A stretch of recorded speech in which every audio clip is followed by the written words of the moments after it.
Này người anh yêu hỡi, em đã ngủ chưa? Đêm nay anh thao thức nhớ em rất nhiều. Dù chưa gặp em một lần nhưng biết sẽ bên em trọn đời. Anh luôn mong một ngày được gặp em. Hãy ngủ ngoan đi nhé, và yêu tương lai của anh. Chìm vào giấc ngủ say, quên đi hết những buồn phiền. Chắc tại vì duyên số cho đôi ta chưa thể gặp nhau. Người hãy chờ anh nhé, anh sẽ đến bên em ngay thôi. Nhiều ngày dài trong ngóng, anh chỉ muốn thấy em một lần.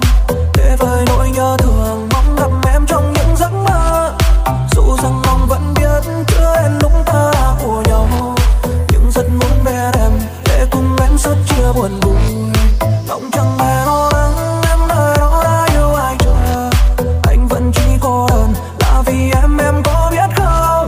Chờ từng ngày trôi đi, mong đến lúc anh gặp được em.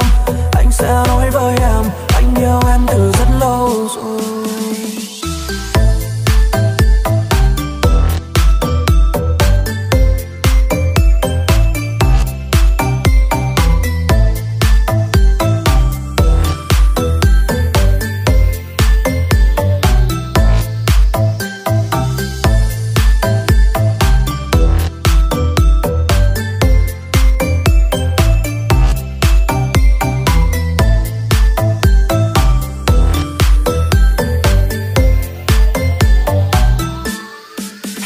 Ngoan đi nhé, và yêu tương lai của anh. Chìm vào giấc ngủ say, quên đi hết những buồn phiền. Chẳng tại vì duyên số cho đôi ta chưa thể gặp nhau. Người hãy chờ anh nhé, anh sẽ đến bên em ngay thôi.